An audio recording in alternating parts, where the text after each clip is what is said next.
So each day on Twitter and Facebook, he posts the lineup and says like Of the other team's other lineup. team's Yeah, lineup yeah, and says, here's who we got, guys. Like, what do you suggest? And then the comments are just flooded with ideas. And then he spends a couple hours before the game learning part of that song. It's an engagement with the fans that make people feel like they're part of the team almost. So that to me, I love. That and so much more coming right up on today's episode of The Pod Spotter.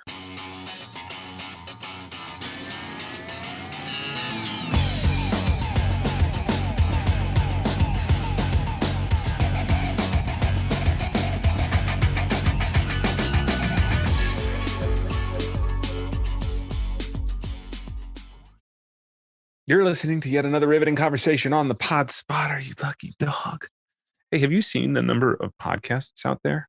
Don't even look. Just meet me here every Monday, and I will have a brand new podcast for you to slip on and try out before you drive it off the lot. And hopefully you find it useful and entertaining. And if you do, tell people to subscribe to our little pod and follow. Word of mouth really helps. Visit thepodspotter.com and on Facebook, Twitter, Instagram at thepodspotter for extra content and info on upcoming shows.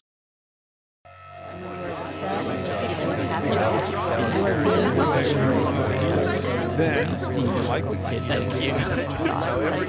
Facebook, Twitter, Instagram. It's really a pleasure. I've been screening hundreds of podcasts.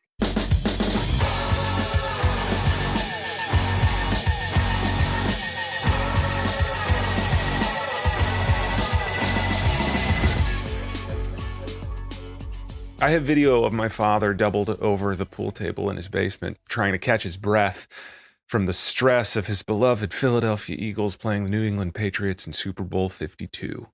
Wasn't even the second half of the game yet, but the anxiety of the underdog city of brotherly love going up against the Super Bowl winning juggernaut of the New England Patriots, led by Tom Football Brady, was already sending my dad into near anaphylactic shock.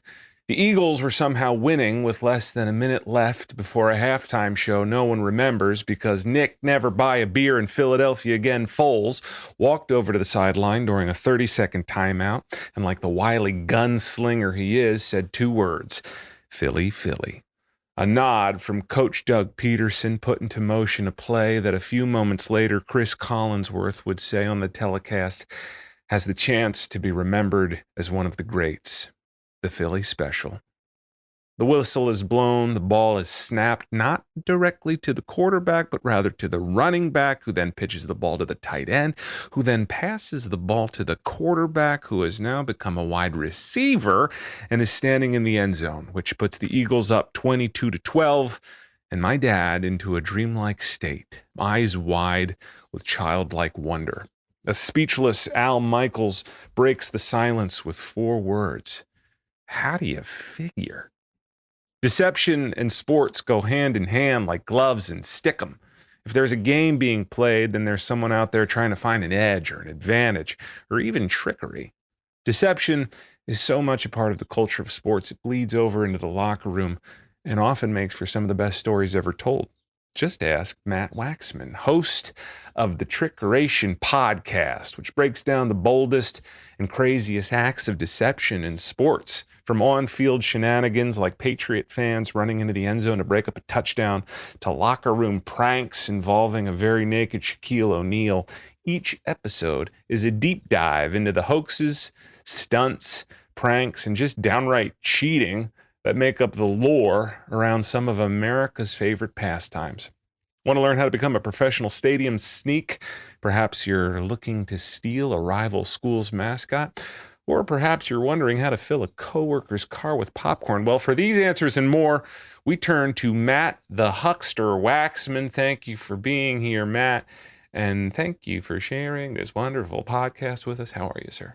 I'm doing good. That was a lovely intro, very well written, and sums up exactly what the podcast is all about.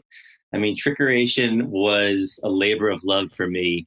I basically was told, what if you could do any podcast in the world, what would it be? And I thought about it for a couple days, and I was like, this is what I want to do. Like, these are the stories I want to tell. These are the people I want to talk to. And so that's what I did. And talking to all these weirdos and people just up to stuff was thrilling every week, just getting to get inside their minds and hear about this sort of crazy thing that they did in their life and why they did it and how it changed them. And it's your COVID baby, right? You started right around the time everything This was kind of my shut COVID down. baby. Yeah. This is my COVID baby, so it's nice to share our COVID babies together. Yeah. This is your it is it's like I'm listening, like this guy's got the dream job.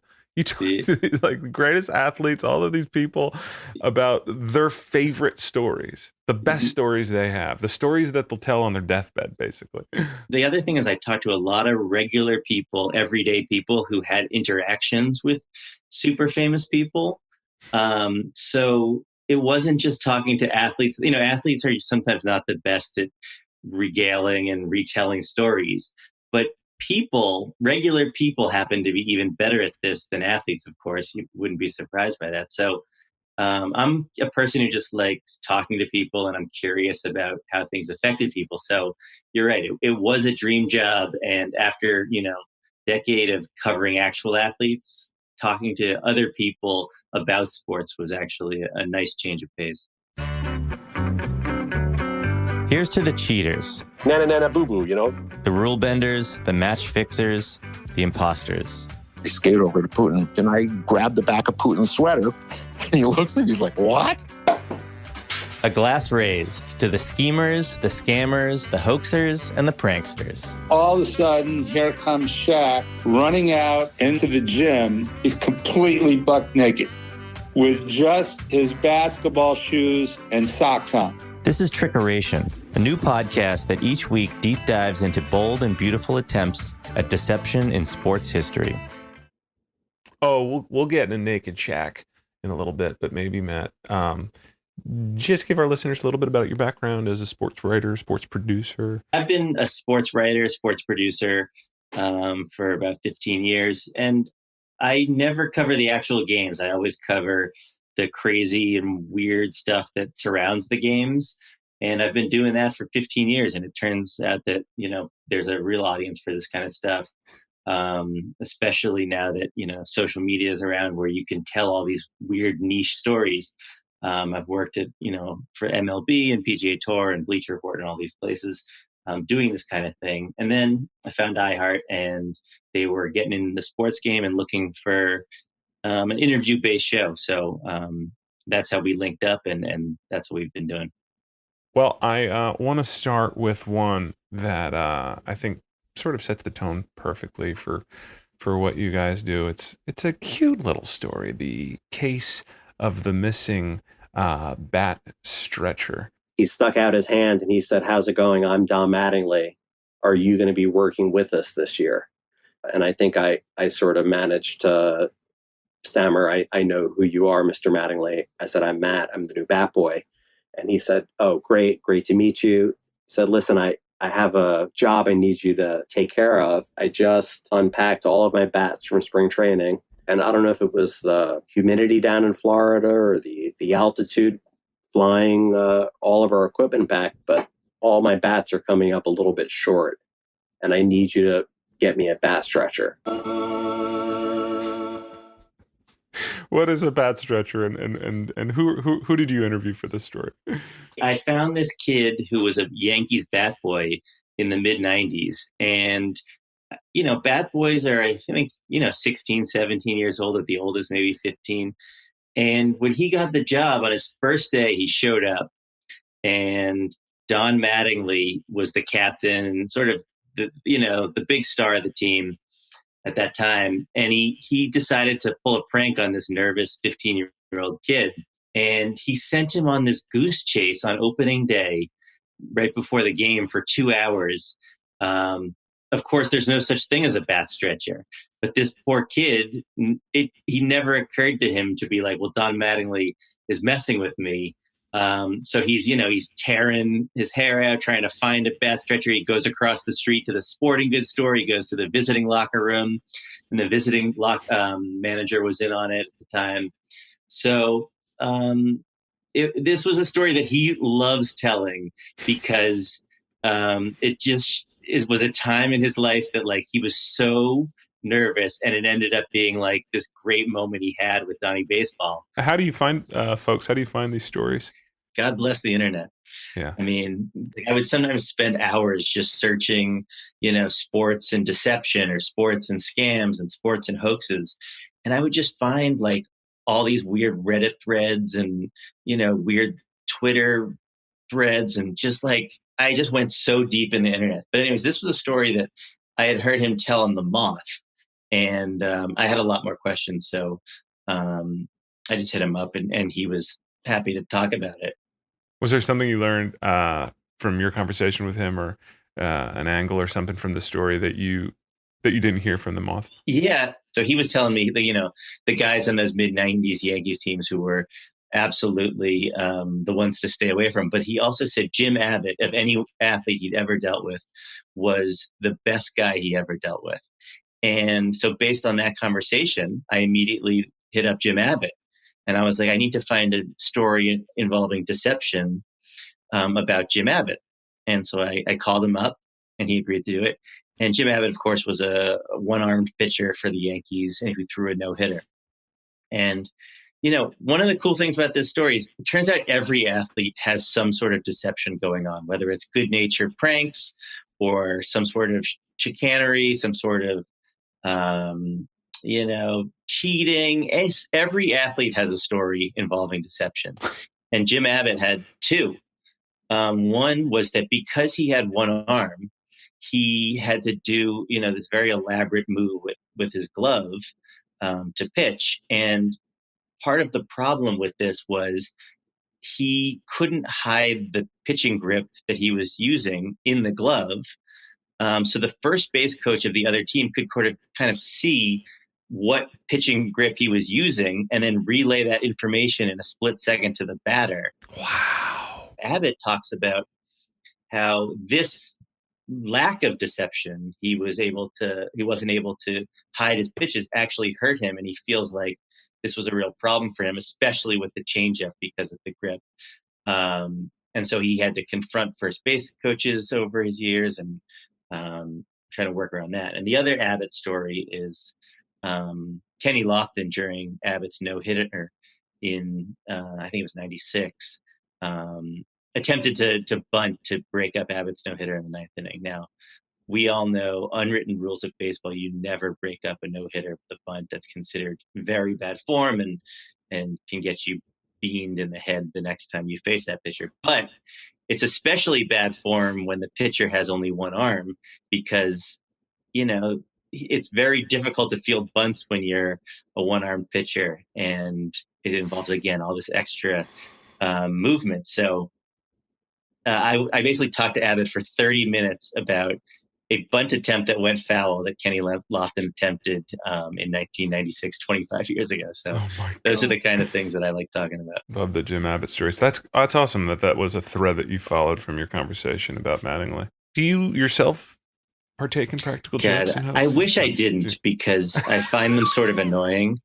And then I find myself constantly pranking my own kids. Like, and I feel bad doing it. Like, I've gotten fairly good at like sleight of hand with a 4-year-old, and my kid is like constantly asking me to pull stuff out of his ears or other weird places. But even before that, like, I've always been up to stuff. I like pranks of opportunity, like ones that are really overproduced or planned. Yeah. I don't know. It's like the social media trend now is like, guy has a bowling ball, but really it's a balloon. What's gonna happen? And it's just like, get out of here. But like when it's like when something sort of organically falls into your lap, it's like, for instance, I love in New York, whenever I see someone just out in the street, a friend, that is an opportunity, that is a gift to prank, like low level prank. Like, I will often follow friends that I see on the street and just take pictures of them, and then right before bed I'll just like bomb them with every photo I took, and just with like a message, I can get you anytime I need to, or like just stupid low level ones are often more fun than like the Mattingly one. The Mattingly one is really fun.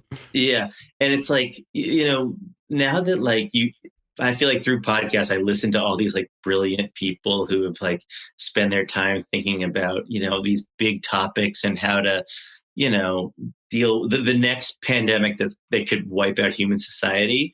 And I'm like, God, there's some people who are spending all their time thinking about that. And then there's other people who are like just trolling their friends. And sadly, you and I are the latter. But unfortunately, that's just the way our brains work. That's how I want to spend my time. It is. Let's just mess with people.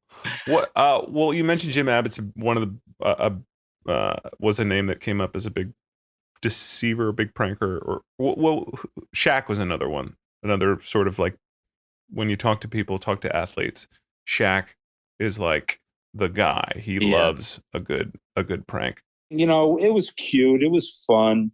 Everybody laughed. And after a while, every day of this, it got old. And so there was one morning, he comes in, he looks at me, and I said, listen, don't start with me. I'm in no mood for you this morning. I'm really busy. And the next thing I know, he tosses me up against the wall and, the proverbial spread 'em thing. And I really, at that point, I was kind of frustrated. So he reached across my face. Like I said, he's 7 feet, 358. So what are you going to do? The only thing I could do was I bit him. I bit him on the hand. And he looked around at everybody in the training room and he yelled, he's resisting arrest. And he went to punch me. And trust me, it wasn't a full Shaq punch, because if it was, he would have killed me.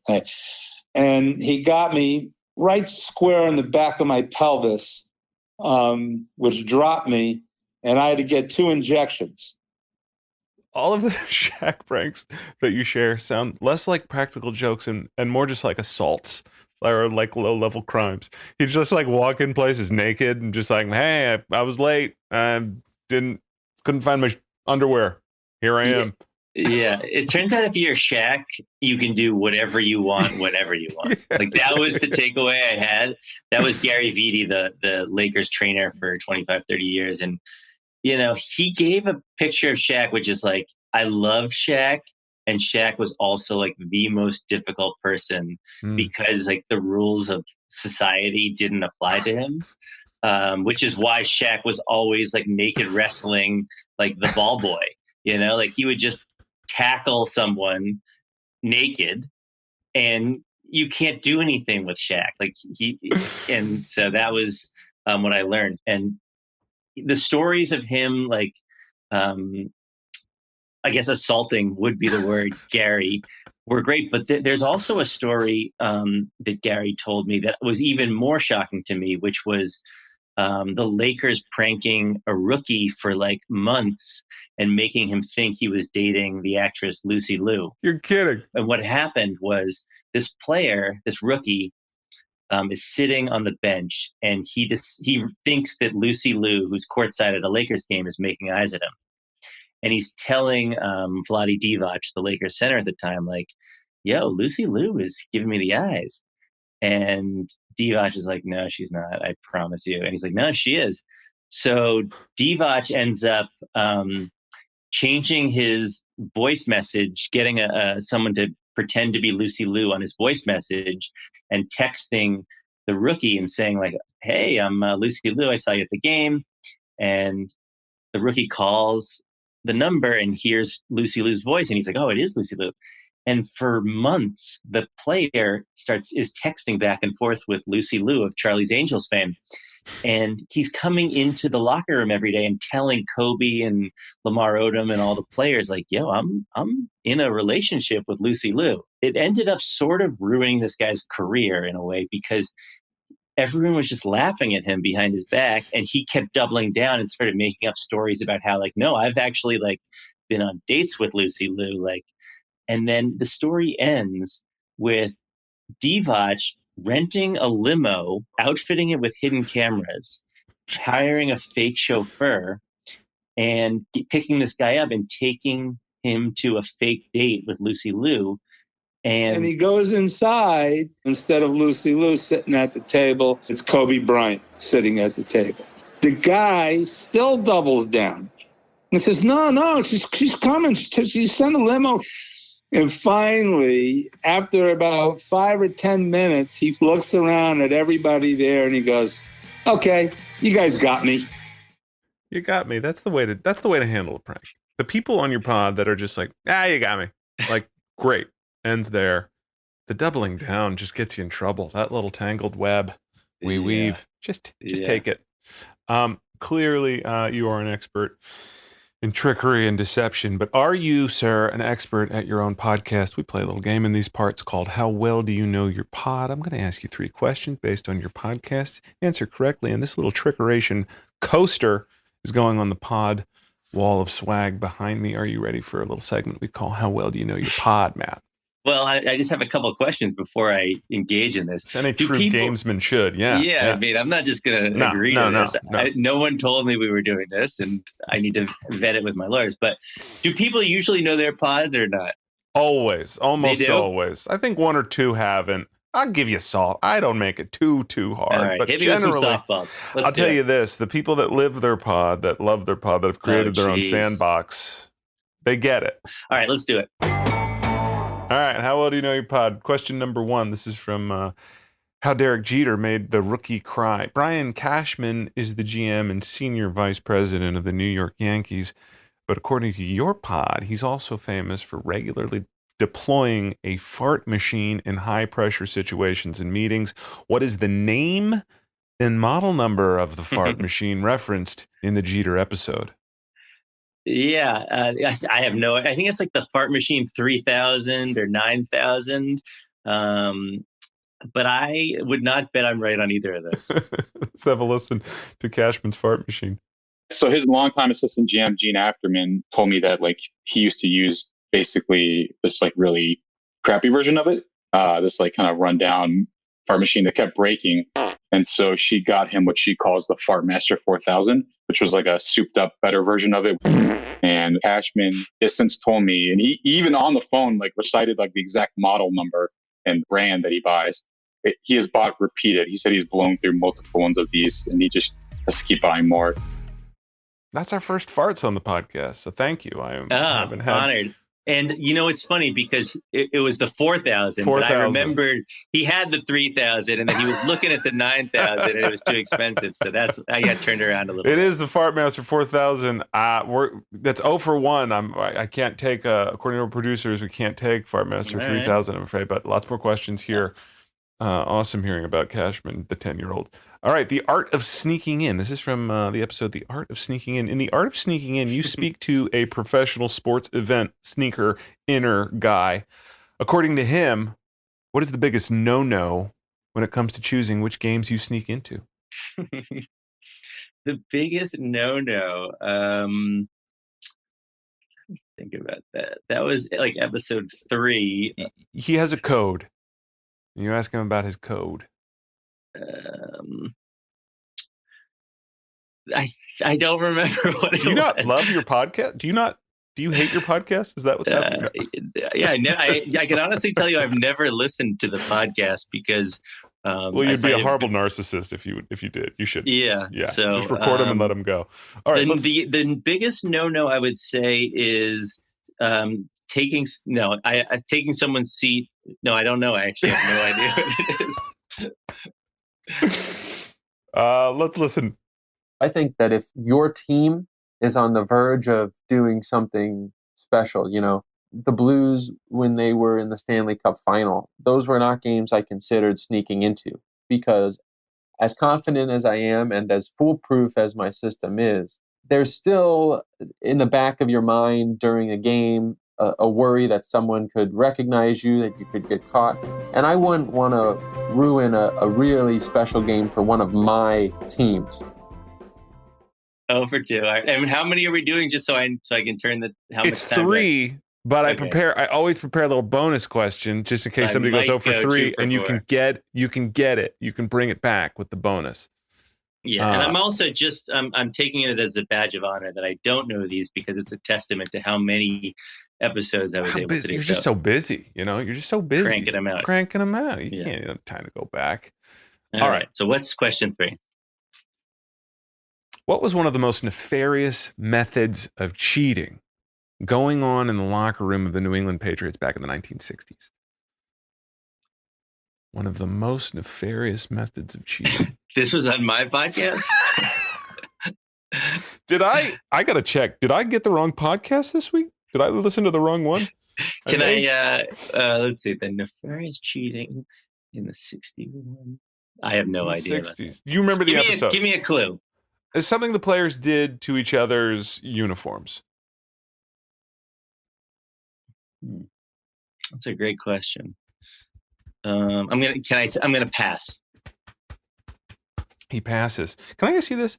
When someone says that's a great question, like on your podcast, you're like, do you take it as a badge of honor, or I do you just I love my favorite question. You don't like that?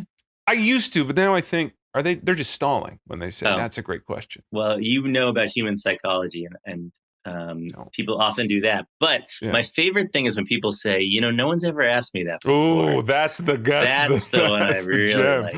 Jeez. But I do like that's a great question, but I probably am not as veteran as you are, so you've heard it more. I don't know what were the Patriots. Tell me, this is thrilling. I can't wait to hear this about the Patriots. It's a really good podcast. You should listen to it. It sounds awesome. Listen.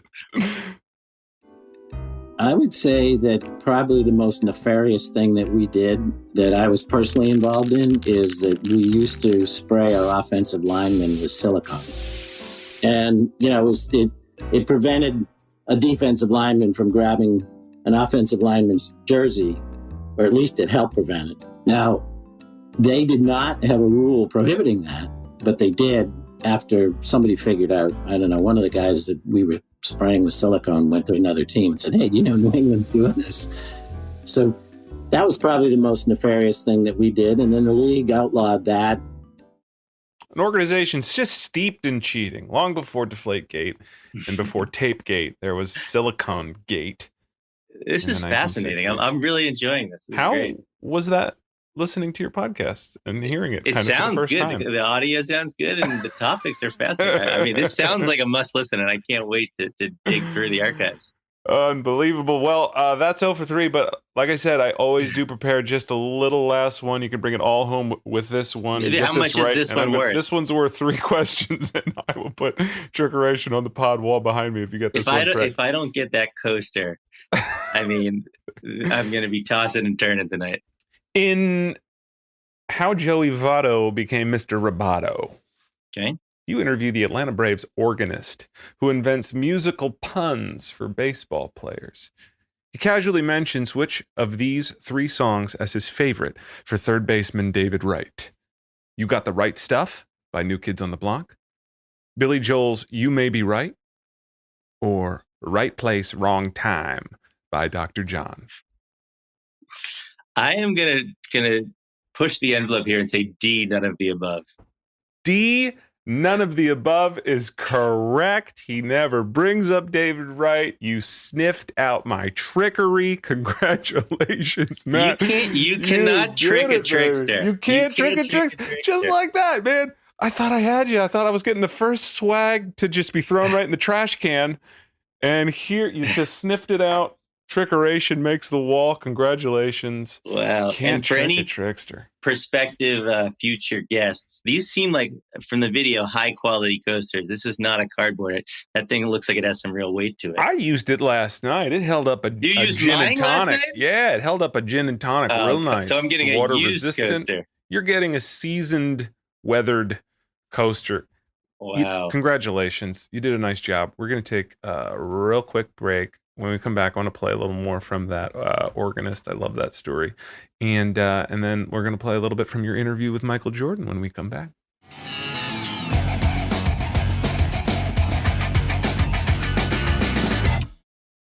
Well, you wouldn't buy a car without driving it or go on a date or 2 before marrying someone. So why not join me every Monday and just sample, take a little bite out of a pod or 2 before you make it all official and add it to your library. Commitment free, no strings attached, just you, me, and the host of an exciting new podcast. If you haven't already, please leave a review on iTunes. Check us out on our fancy website at thepodspotter.com and tell your fellow lovers of pods about what we're doing here. We're polyamorous, baby. We're playing the field. We're listening to everything.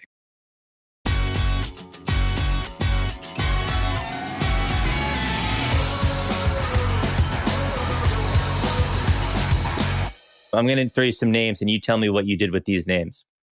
Reds first baseman, Joey Votto. Joey, Mr. Roboto? It goes.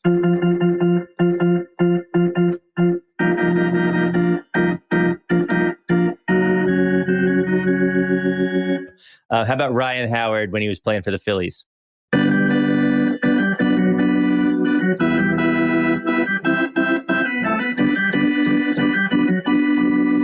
So that's the Office theme.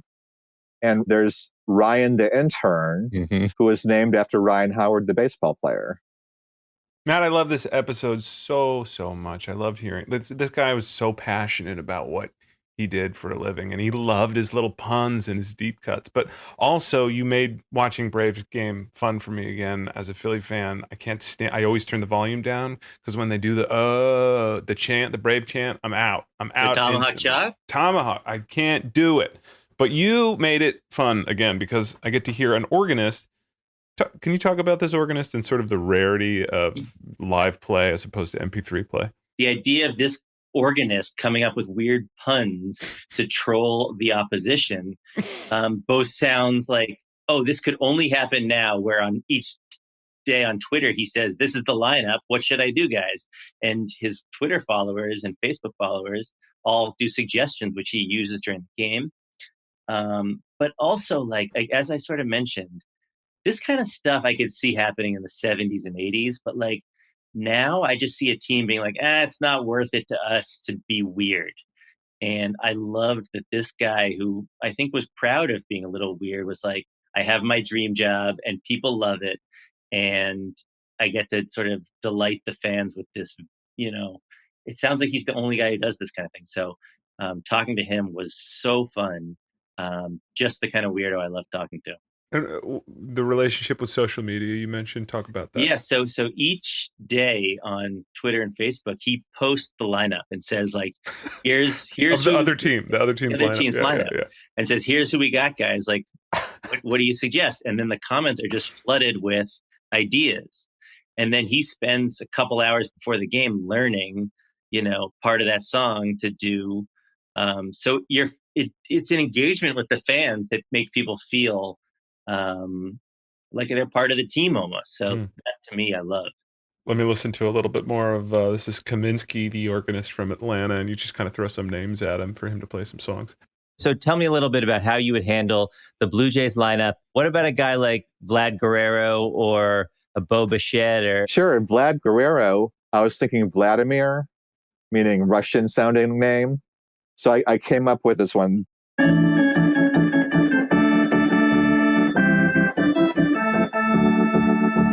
Back in the USSR. So there's that. And then people started thinking Vladimir Dracula. I guess Vladimir is Dracula's name. And even though there's not really a Dracula song that I could come up with, seemed kind of Dracula enough. Yes, definitely. Transylvanian, yeah, kind of that sound. Let me throw a couple other of the less well-known players at the Blue Jays. Brandon Drury. I came up with.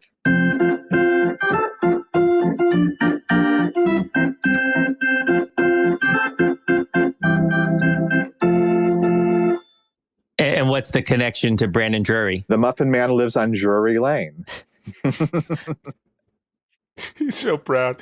That guy's so proud of that. Who would get that? No one gets that. It's just for him. Think about like the player. The fans are probably missing a lot of these, but the players. I mean, imagine Vlad Guerrero trying to decipher why back in the USSR is being played every time he comes to bat. Like that's part of what tickles me is just like the confusion of players. I mean, I think he said like only one player has ever said like, "Oh, I really dig what you're doing." Like the rest of them are just befuddled.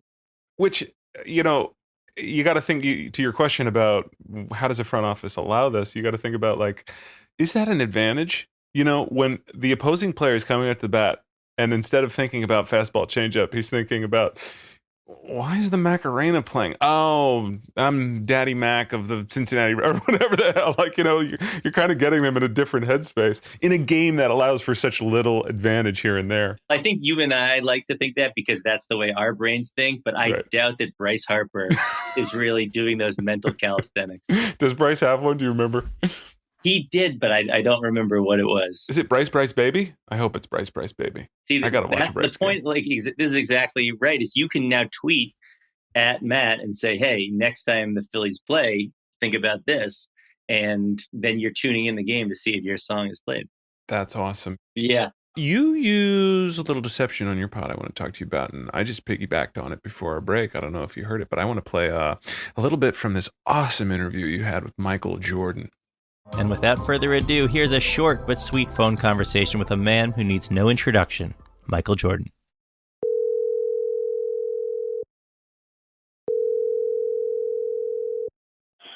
Michael Jordan. Michael, Matt Waxman from the Trickeration podcast. How are you doing? I'm good, Matt. How are you today? I'm doing great. Thank you for speaking with us today. I'm sure you're very busy. The book is The Company of Demons. And for people who haven't heard the story or haven't heard of the book, how would you describe it? It definitely fits into the thriller category. It's elements of mystery and suspense. So it's won awards in those different types of categories. Who the hell is that guy? That's not Michael Jordan. No, that is Michael Jordan. Which Michael Jordan? I'm listening to a sports podcast, and you tell me you have an interview with Michael Jordan. I'm thinking there's one guy, and it's this other Michael Jordan. Listen, that's not my fault. You're so narrow-minded that you think there's one guy named Michael Jordan. You know, this Michael Jordan shows up at book signings to at least 20% of the people are disappointed it's him and not Michael Jordan, the basketball player. Okay, no, maybe not 20. 20 is probably a little high. Yeah, and on this episode, I think people were disappointed as well. But you know, if it's a podcast, I don't know. But if it's a podcast about deception, so that's why you should have leaned into it and acknowledged the fact that it's not the Michael Jordan you're expecting. I'm sure this Michael Jordan is great, but I wouldn't watch him play basketball. The funniest thing is he sent me an email when we were confirming all this, and his middle name is Michael J. B. Jordan. J, okay. Which is Michael Jordan's middle initial, Michael Jeffrey Jordan. So I get the email from Michael J. Jordan, and I posted on my social to promote the episode, like, "Hey, Mike's coming on! Like, this is going to be awesome." And all these people I haven't heard from in years think that I'm like things are going really well for me, and I get all these like DMs being like, "Dude, this is incredible! Like, congrats on all the success." And you just take it. You say thanks. You let people think you're bigger than you. That's part of life. Self-promotion. I love it. Yeah. Do you have any favorites, or which ones do you like to talk about? Which pranks do you like to talk about when people talk to you about your podcast? Well, one interesting thing that would happen is a lot of times I would call guys to talk about X, and we'd be talking, and then the story kind of would meander, and I'd be like, "Oh, this is like a decent story," and then they would like say an aside, and I'd be like, "Wait, what did you just say?" And that happened. I was talking to this guy who used to sneak all this audio equipment in to announce Dodger games in Dodger Stadium because he wanted to become a Dodgers announcer, and he eventually did. And he offhandedly mentioned that he was a writer for Cheers, and that Kirstie Alley, when Wade Boggs went on Cheers, he bet his Red Sox teammates in spring training that he could get Kirstie Alley's underwear. And I was like, "Oh, I'm sorry, what did you say?" And I was like, "Okay, we're doing the whole episode about this." That's what we're doing. Yeah. And so what Boggs did, it turns out, is so he bet all these guys, "I'm going to bring Kirstie Alley's undies back to spring training." And he goes on Cheers, and Kirstie Alley is not interested in this at all. And so Boggs has to take the woman he's having an affair with and be like, "Hey, I need your underwear." And she's like, What are you up to, Wade? Like, what are you doing? He's like, this is embarrassing, but I told all the guys that I was going to bed Kirstie Alley. And the way this comes out is in Penthouse Magazine, 1986, an interview with Wade Boggs's paramour, who tells the story of Wade Boggs and Kirstie Alley. So this guy tells me the story, and I'm like, this is cool, but I want to hear the woman's story, and I can't find her. She's totally disappeared. So now I'm on eBay buying 1984 issues of Penthouse, which, I mean, you really got to cover your search history and all your buying history on eBay. But I track the thing down and get the whole story. So, this was a story that like didn't need to be retold. But I felt like this, if ever there was a podcast that needed to spend 15 minutes going step by step on how Wade Boggs pranked or tricked his teammates into thinking he slept with Christy Alley, I was the man to do it. So how does this story end? In 2017, out of the blue, Boggs tweets a screenshot of him and Allie on the set of Cheers, to which Allie replies, "We had some fun that week, huh?" with a kissing emoji. Allie then follows up with a clarifying tweet saying they were both happily married at the time and nothing happened, to which Boggs tweets back, "Strictly professional." So in other words, as with everything, everyone is lying here about everything. The end. Which trickeration would you say is was the most life altering for the tricky? You know, the consequence of doing the thing. One guy who was a student at Arizona State, he decided, it was his senior year. He wanted to go out in a blaze of glory. And he spent this football season sort of studying the referees and what they did. And he bought a ref's uniform and ran onto the field right before halftime and stopped the play in the middle of the play. And then he tried to get the ball from the refs, and all of a sudden security's running after him. And while security and the refs are sort of trailing this guy, the two teams use that opportunity when the refs aren't looking for an all-out 22-man brawl to start. And it was something that, like, the cops got involved because I think, he technically impersonated security at one point, and that was a potential felony. And he was working for the government doing interesting lab work with animals. And this kind of was having a felony on his record, was hurting him with his employment. So that was bad. And he still was like, you know what, though? This was worth it to me. I just explained it to people, like, what the felony was. And I may have lost out on some grants along the way, but like this story, I consider to be sort of define who I was and the kind of stuff that I was interested in college. I love that sort of bow that he puts on the episode there when he says that. I pulled that audio, and I think it's a compelling argument for just doing it because, as we said earlier, like, these are the stories you're going to have when you're 90, It turned out in the end to just be something that I could have for myself. I wasn't trying to go viral or anything like that. It was just for the story. It's a story that I can tell again and again. And that was the point of it, was to have the story that I'd be able to tell. And I'm always going to have that. Matt, anything coming up to tease? Is season 2, or what's next in Trickery Land? Yeah, so I'm working on the story of Mr. Jello right now, which has been a labor of love. Of course, when you find out that there was a season-long Jello prank in 1982 with the Seattle Mariners, you immediately, can't sleep until you're the one who's told that story. So I've interviewed the manager of the 82 Mariners, Renee Latchman. I've interviewed the 3 perpetrators led by the ringleader, Larry Anderson.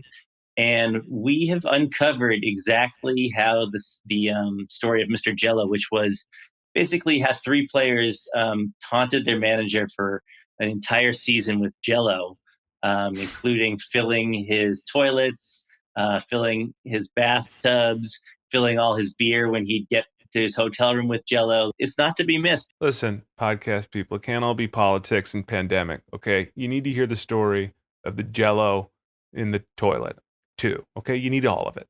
You need the whole human experience. Any piece of audio, Matt, that you could think of, an expression or a song or something from your first season that you'd like inducted into the Podcast Hall of Fame when it is inevitably built?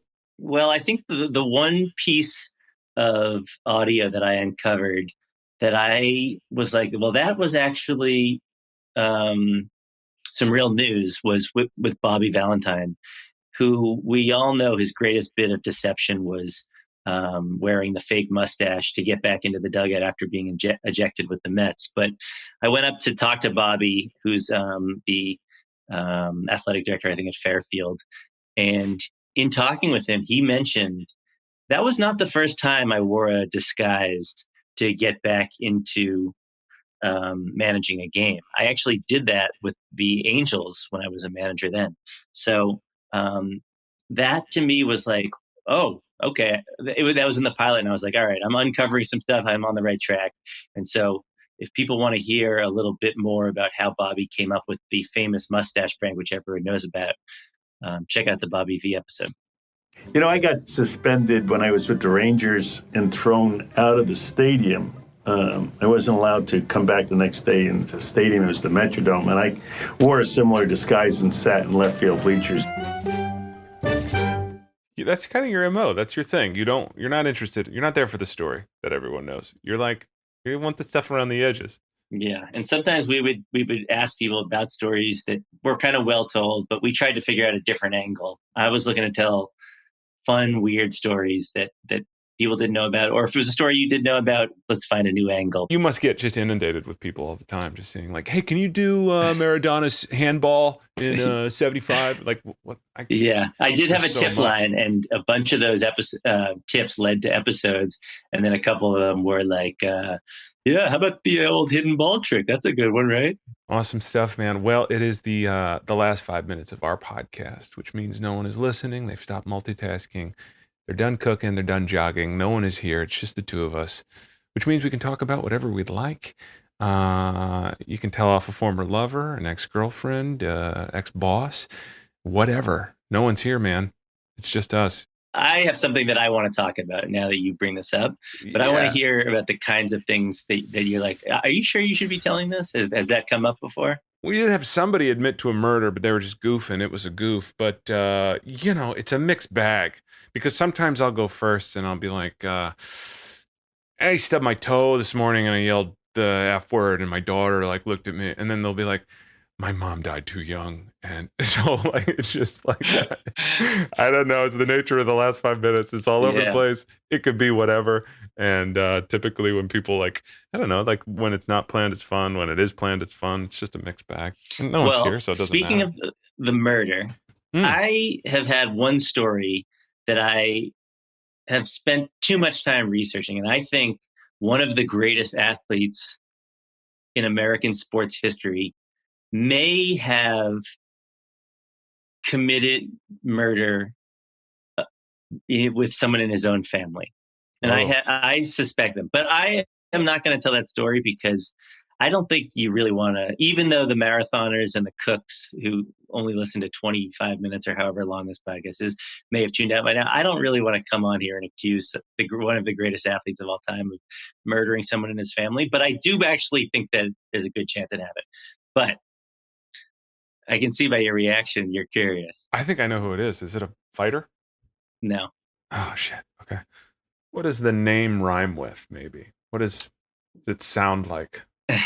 Darls Narkly? Biker Goods? If it's OJ, we know it's OJ. We got OJ. It's not OJ. Interesting stuff. And also, boy, I stubbed my toe this morning, but also I was so mad. I'm actually going to go the other way with it and go bigger. Try to go bigger. I don't know. Maybe. I don't know. I joke every week about this is the last 5 minutes. No one's listening. But it turns out, Matt, that no one has been listening to the whole episodes. And our listenership is plummeting. And this is actually this is the final one. This is the last one, the last of the last 5 minutes and the last of the pod for now, unless somebody else comes along and picks it up and takes it over. But I just wanted to take this opportunity to thank, the creatives and to people like you that have shared their passion and their love of this medium that I have loved week after week, coming in here and that's business. And, yeah. Hey. Can we maybe... Yeah. Got it. Wrap it up. After the guest. Yep. Got it. Yep. Got it. Thanks, Jim. Ungrateful son of a bitch. But so thank you, everybody. And, but thank you for listening. And Matt, thank you for being here and sharing your wonderful podcast with us. Appreciate it. Thanks, everybody. And that's just bullshit. I was just kidding. That was a prank, a trickeration. We got you, Matt. We got you, bro. Oh, I love a good prank. Because this podcast that we just recorded will probably create so many waves.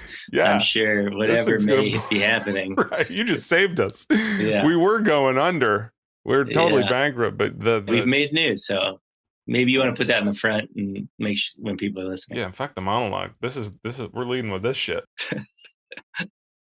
I'm going to end this episode as you end all of your episodes with a sign off from a conversation that you had with Chris Mad Dog Russo, and we'll have the Mad Dog take us out as you end all of your podcasts. How did we do, Mad Dog? Maddie, good job. Keep up the good work, pal. All right. Thank you, Chris. That's it for the show. Talk to you guys next week.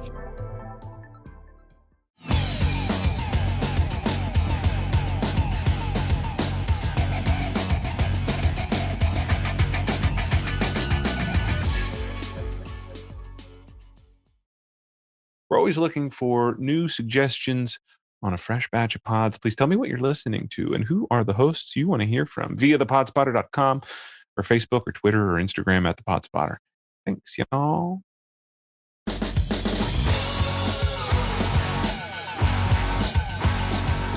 This has been Zach Robidas. The Podspotter is created by the Price Brothers, produced by Oink Inc. Radio, associate producer Tori Adams, and is recorded and produced at Baker Sound in Philadelphia.